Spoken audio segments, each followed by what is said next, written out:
জুলাই আগস্টের ফ্যাসিবাদ বিরোধী গণ অভ্যুত্থানের বর্ষপূর্তি উপলক্ষে মাসাধিককাল ব্যাপী কর্মসূচির অংশ হিসাবে বিএনপি গণ অভ্যুত্থান 2024 জাতীয় ঐক্য ও গণতান্ত্রিক অভিযাত্রা এবং শহীদ পরিবারের সম্মাননা অনুষ্ঠান আয়োজন করেছে। বিএনপি আয়োজিত আজকের এই অনুষ্ঠানের সম্মানিত সভাপতি জনাব রুহুল কবির রিজভী, উপস্থিত বাংলাদেশ জাতীয়তাবাদী দলের সম্মানিত মহাসচিব জনাব মির্জা ফখরুল ইসলাম আলমগীর, স্থায়ী কমিটির সম্মানিত সদস্য, নেতৃবৃন্দ এবং ফ্যাসিবাদ বিরোধী রাজপথের আন্দোলনের সহকর্মী, বিভিন্ন রাজনৈতিক দলের নেতৃবৃন্দ, বিভিন্ন রাজনৈতিক দল থেকে আগত জাতীয় নেতৃবৃন্দ, বান্ডেল থাকলে প্রতি সেনমানিতে টাকা বাঁচবে। বিকাশ সেনমানি বান্ডেল কিনে জিতুন প্রতি লেনদেনে। শিক্ষক, সাংবাদিক, বুদ্ধিজীবী, বিভিন্ন শ্রেণী, পেশা এবং সিভিল সোসাইটির সম্মানিত প্রতিনিধিগণ, বিশেষ করে ফ্যাসিবাদী বিরোধী আন্দোলনের হাজারো শহীদ এবং হতাহতদের বাবা মা, আত্মীয় স্বজন, প্রিয়জন যারা এখানে উপস্থিত হয়েছেন, আপনারা আমার আন্তরিক শুভেচ্ছা এবং সালাম গ্রহণ করুন। আসসালামু আলাইকুম। আজকের এই অনুষ্ঠানে আমি আমার বক্তব্যের শুরুতেই 52-এর ভাষা আন্দোলন থেকে শুরু করে বাংলাদেশের স্বাধীনতা এবং মুক্তিযুদ্ধ, স্বৈরাচার এবং ফ্যাসিবাদ বিরোধী আন্দোলনের শহীদদের প্রতি জানাই গভীর শ্রদ্ধা। একই সঙ্গে দেশের গণতান্ত্রিকামী জনগণকে অভিনন্দন জানাই। গুম, খুন, অপহরণ, জেল, জুলুম, হুলিয়া, হামলা, মামলা, ভয় কোনো কিছুই যাদেরকে গণতন্ত্র পুনরুদ্ধারের আন্দোলন থেকে বিচ্যুত রাখতে পারেনি। শহীদ পরিবারের সম্মানিত সদস্যবৃন্দ, 2024 সালের 5ই আগস্ট ফ্যাসিস্ট পলায়নের পরক্ষণে আমার দেওয়া প্রথম বক্তব্যে আমি শহীদ পরিবারের মায়েদের এবং সন্তান স্বজনদের প্রতি গভীর শ্রদ্ধা জানিয়ে কয়েকটি কথা বলেছিলাম। ফ্যাসিস্ট পতনের বছর পূর্তি এই অনুষ্ঠানে শহীদ পরিবারের সদস্যদের সম্মানে আমি আবারও খুব সংক্ষেপে আমার 5ই আগস্টের দেওয়া 1 বছর আগের সেই বক্তব্যটির দু একটি কথা উল্লেখ করতে চাই। সেদিন আমি বলেছিলাম, গণ অভ্যুত্থানে যারা তাদের প্রিয় সন্তান হারিয়েছেন, বিজয়ের ঐতিহাসিক এই মুহূর্তে আমি সেই সব মায়েদের প্রতি বিনম্র শ্রদ্ধা জানাই। গত 15 বছরের ফ্যাসিবাদী শাসনকালে এভাবে অনেক সন্তান তাদের প্রিয়তম পিতা হারিয়েছেন, অনেক স্ত্রী হারিয়েছেন তাদের প্রিয়তম স্বামীকে। গুম, খুন, অপহরণ করে অসংখ্য মায়ের বুক খালি করে দেওয়া হয়েছে। আপনাদের সন্তান স্বজনদের শহীদী মৃত্যু আর ত্যাগ তিতিক্ষায় 5ই আগস্ট আরেকটি বিজয় দেখেছে বাংলাদেশ।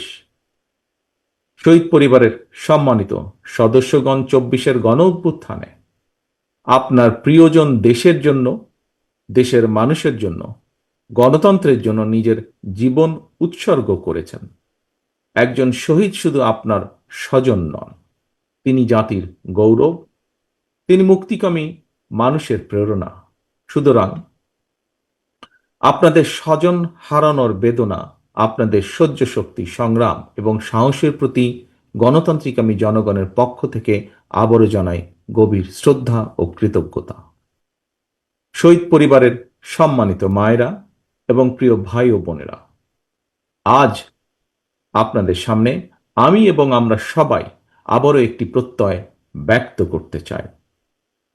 1971 সালে বাংলাদেশের স্বাধীনতা অর্জনের যুদ্ধে শহীদ মুক্তিযোদ্ধাদেরকে যেমন বাংলাদেশ ভোলেনি, 2024 সালে দেশ এবং জনগণের স্বাধীনতা রক্ষার যুদ্ধে বীর শহীদদেরকেও বাংলাদেশ কখনোই ভুলবে না।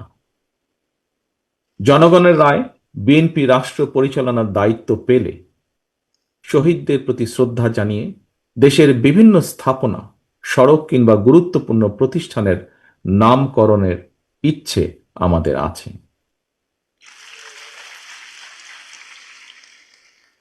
প্রিয় সম্মানিত উপস্থিতিবৃন্দ, এতক্ষণ আলোচনায় ফ্যাসিবাদ বিরোধী দীর্ঘ আন্দোলন সংগ্রামের পূর্বাপর, জনগণের আত্মত্যাগ এবং বর্তমানের করণীয় সহ নানা বিষয় সম্মানিত আলোচকগণ বিস্তারিত বক্তব্য বা তাদের মতামত উপস্থাপন করেছেন। আলোচকদের বক্তব্যে যে সকল বিষয় উঠে এসেছে সেসব বক্তব্য আমি পুনরুল্লেখ করতে চাই না। তবে দেশ এবং জনগণের স্বার্থে যারা বিভিন্নভাবে আত্মত্যাগ করেছেন, তাদের কাঙ্ক্ষিত বাংলাদেশ গড়ার লক্ষ্যে একজন রাজনৈতিক কর্মী হিসাবে আমি শুধু আমাদের কিছু ভাবনা এবং পরিকল্পনা আপনাদের সামনে এবং আপনাদের মাধ্যমে বাংলাদেশের জনগণের সামনে তুলে ধরতে চাই সংক্ষেপে। প্রিয় ভাই ও বোনেরা, সম্মানিত অতিথিবৃন্দ, বাংলাদেশের ঘটনাবহুল ইতিহাসের আরেকটি ঐতিহাসিক রক্তাক্ত অধ্যায় ছিল জুলাই আগস্টের গণ অভ্যুত্থান। দীর্ঘ ১.৫ দশকেরও বেশি সময় ধরে দেশ এবং জনগণের উপর চেপে বসা ফ্যাসিবাদ বিরোধী এই আন্দোলনে অসংখ্য মানুষ শহীদ হয়েছেন। গুম, খুন, অপহরণ, নির্যাতনের, নিপীড়নের হামলার শিকার হয়েছেন বহু মানুষ। ফ্যাসিবাদী শাসন শোষণে বিগত ১.৫ দশকের গুম, খুন, অপহরণের তালিকা অনেক দীর্ঘ।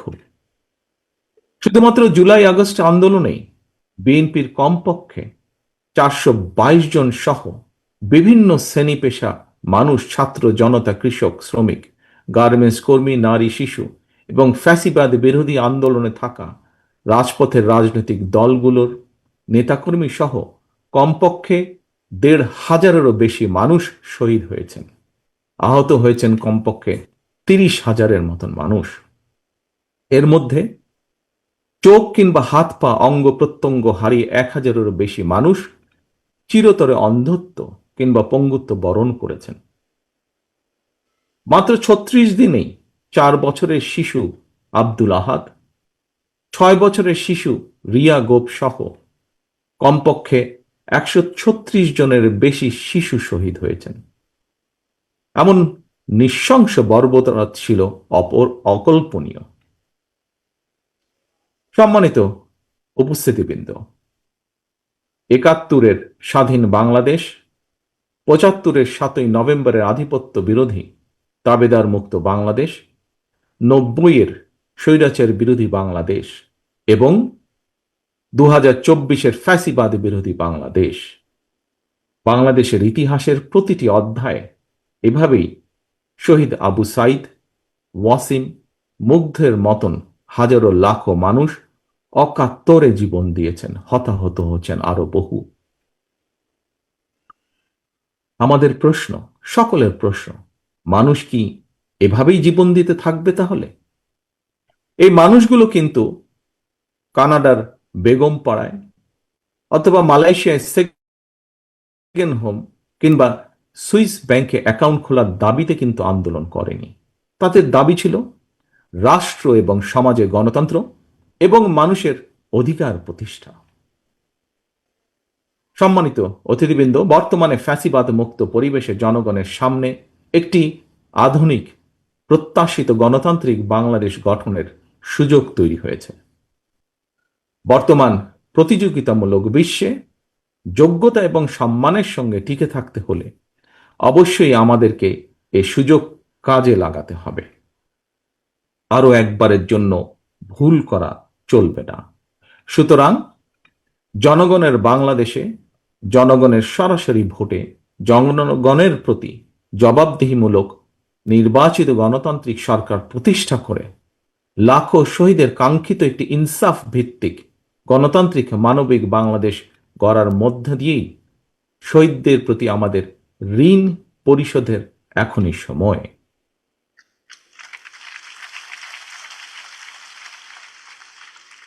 সম্মানিত উপস্থিতিবৃন্দ, একটি দেশের জন্য ৫৪ বছর কম সময় নয়। এই দীর্ঘ সময় জনগণের ত্যাগ, গৌরব, বিজয় আর নানা উত্থান পতনের ইতিহাস আমরা ভুলে যেতে চাই না। তবে হয়তোবা অযথা বিতর্ক কিংবা কূটতর্কে লিপ্ত থেকে সময় ক্ষেপণের চেয়ে বরং আমরা যারা দেশ এবং জনগণের কল্যাণে রাজনীতি করি আমাদের এবার রাজনীতির অন্যতম প্রধান অঙ্গীকার নিরাপদ কর্ম পরিবেশ এবং নতুন কর্মসংস্থান সৃষ্টির রাজনীতি। আমাদের এবারকার অঙ্গীকার এই সকল কথাগুলো বাস্তবায়ন আর দৃষ্টান্ত স্থাপনের রাজনীতি। সম্মানিত অতিথিবৃন্দ, অন্ন, বস্ত্র, বাসস্থান, চিকিৎসা, উন্নত বিশ্বে এখন আর শুধুমাত্র এই কয়টি মানুষের মৌলিক চাহিদা কিংবা মৌলিক অধিকার হিসেবে বিবেচিত নয়। বিশ্বের অগ্রগতির সঙ্গে সঙ্গে আরো অনেকগুলো গুরুত্বপূর্ণ বিষয় এই তালিকায় অন্তর্ভুক্ত হয়েছে। জননিরাপত্তা, জন অধিকার, বাক ও ব্যক্তি স্বাধীনতা, সম ও ন্যায্য অধিকার, পরিবেশ সুরক্ষা, জলবায়ু পরিবর্তনের প্রভাব। বর্তমানে বিশ্বে এই বিষয়গুলোকে কিন্তু আর অবহেলার সুযোগ নেই। গ্লোবালাইজেশনের বর্তমান সময় সবার সামনে সম্ভাবনার সকল দ্বার উন্মুক্ত। জনগণ যাতে সকল সম্ভাবনাকে নিজেদের পক্ষে কাজে লাগিয়ে এবং লাগাতে পারে, রাজনীতিবিদ হিসেবে আমাদের অন্যতম প্রধানতম কর্তব্য হচ্ছে বিশেষ করে দেশের তরুণ জনশক্তিকে বা জনগোষ্ঠীকে দক্ষ জনশক্তি হিসেবে উপযুক্ত করে গড়ে তোলা। একই সঙ্গে রাষ্ট্র এবং সমাজে গণতন্ত্র এবং আইনের শাসন নিশ্চিত রাখা। সম্মানিত উপস্থিতিবৃন্দ, দেশের জনসংখ্যাকে দক্ষ জনশক্তি হিসেবে গড়ে তুলতে পারলে এই জনসংখ্যায় জনসম্পদে রূপান্তরিত হবে। এই জনসম্পদই মাধ্যমে উন্নত বিশ্বে সামনে দৃষ্টান্ত হয়ে উঠতে পারে আমাদের প্রিয় মাতৃভূমি, প্রিয় বাংলাদেশ। এটি শুধু কথার কথা নয়, বরং আমরা যদি ডেমোগ্রাফিক ডিভিডেন্ডের দৃষ্টিকোণ থেকে বিচার করি, তাহলে আমাদের জনসংখ্যাকে জনসম্পদে রূপান্তর করার সকল সুযোগ এবং সম্ভাবনা আমাদের সামনেই বিদ্যমান। এখন শুধু প্রয়োজন সুষ্ঠু নীতিমালা প্রণয়ন এবং বাস্তবায়ন। এবং সেই লক্ষ্যকেই সামনে রেখেই ফ্যাসিবাদ বিরোধী আন্দোলনে আমাদের রাজপথের সহযোগী গণতন্ত্রের পক্ষের রাজনৈতিক দলগুলোর সঙ্গে পরামর্শ করে বিএনপি 31 দফা কর্মসূচি প্রণয়ন করেছে।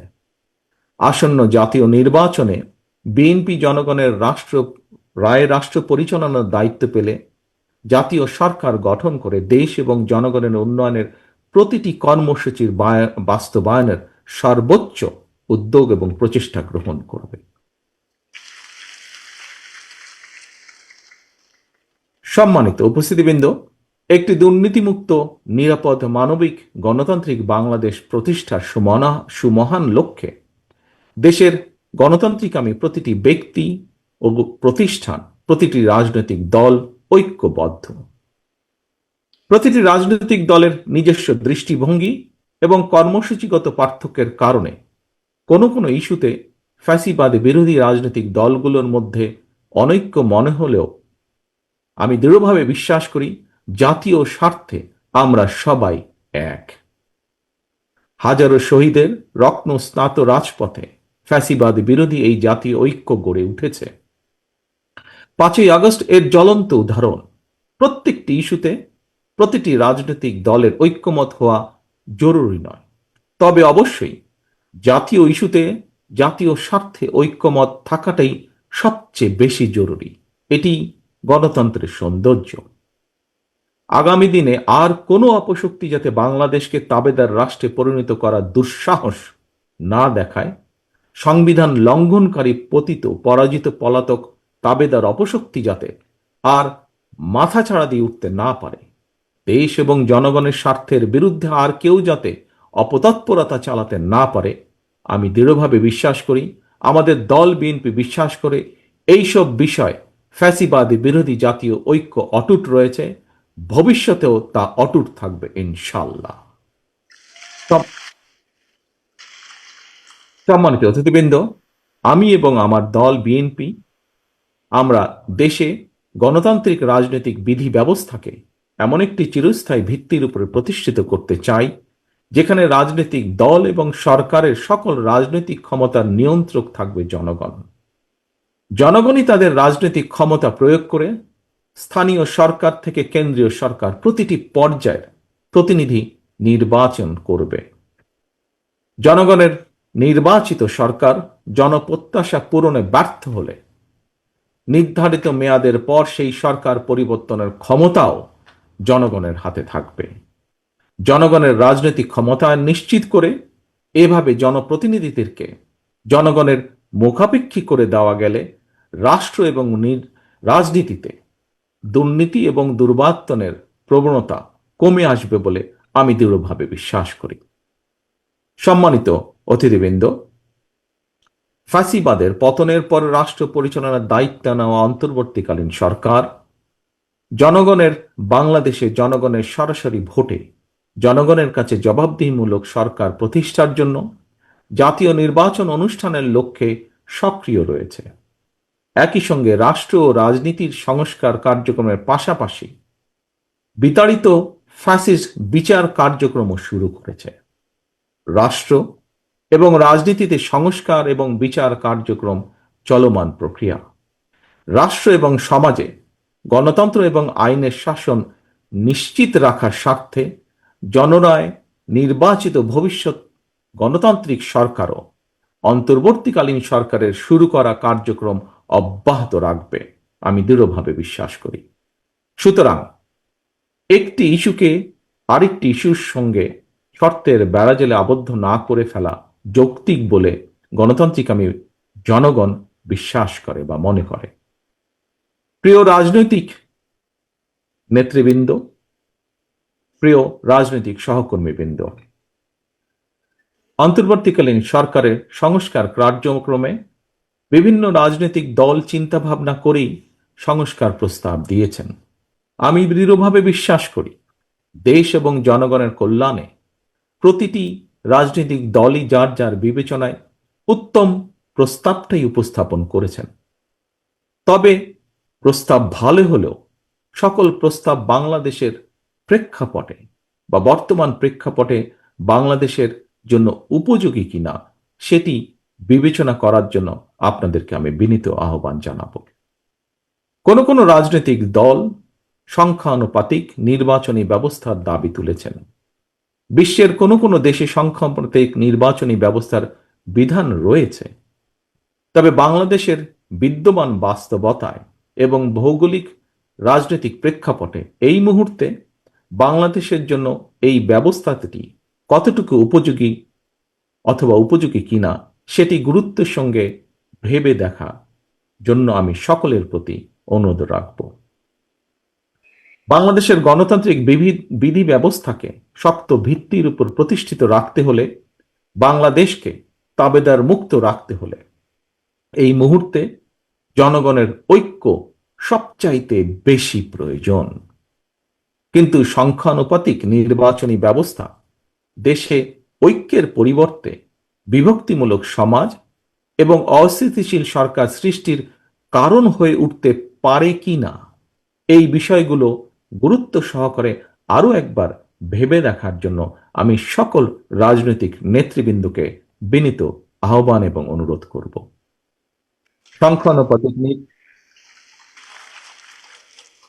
সংখ্যানুপাতিক নির্বাচনী ব্যবস্থার আড়ালে পুনরায় দেশের রাজনীতিতে নিজেদের অজান্তেই পতিত পরাজিত পলাতক ফ্যাসিস্ট অপশক্তির পুনর্বাসনের পথ সুগম করে দেওয়া হচ্ছে কিনা এই বিষয়টিও আমাদের প্রত্যেকের অত্যন্ত সিরিয়াসলি ভাবা দরকার।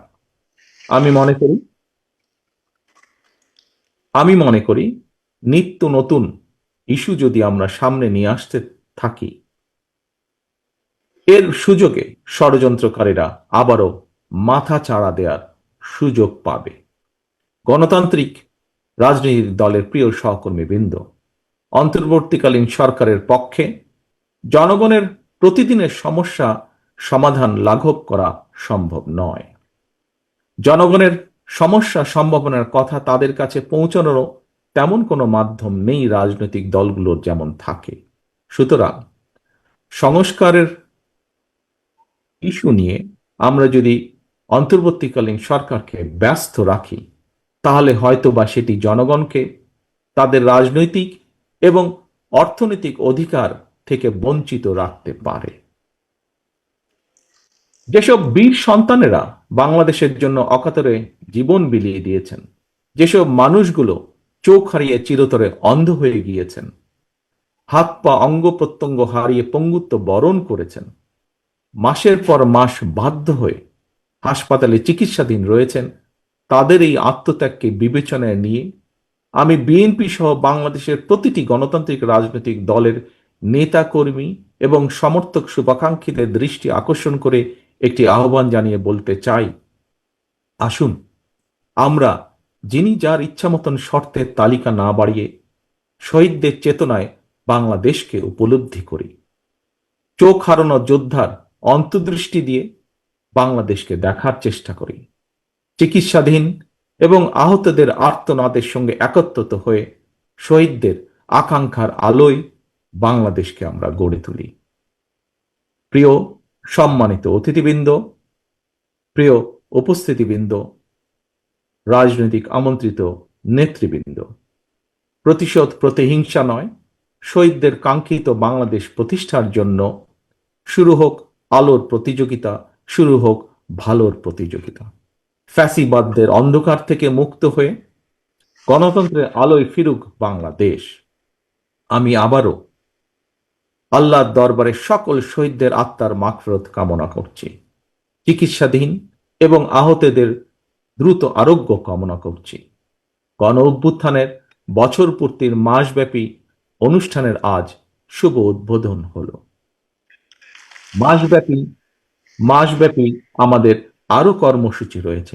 এই সকল কর্মসূচিগুলো সুন্দরভাবে সফলভাবে অনুষ্ঠিত হোক সেই কামনা করে অনুষ্ঠানের উদ্বোধন ঘোষণা করছি। একই সাথে আজকের প্রথম দিনের এই অনুষ্ঠান সফল করার জন্য যারা কষ্ট করেছেন, এই আয়োজকদের সকলকে, আজকের এই অনুষ্ঠানের বা এই কমিটির যে আহ্বায়ক আছেন তাকে সহ প্রত্যেকটি কর্মী যারা কষ্ট করেছেন, যারা সফল করেছেন, ঘরের ভেতরে এবং ঘরের বাইরে প্রতিটি মানুষকে আমি জানাই আন্তরিক ধন্যবাদ। সকলের সুস্বাস্থ্য কামনা করে আমাদের প্রত্যাশিত বাংলাদেশ গড়ে তোলার প্রত্যাশা রেখে সকলের কাছে বিদায় নিয়ে আমার বক্তব্য শেষ করছি। আল্লাহ হাফেজ। বাংলাদেশ জিন্দাবাদ। বাংলাদেশ জাতীয়তাবাদী দল জিন্দাবাদ।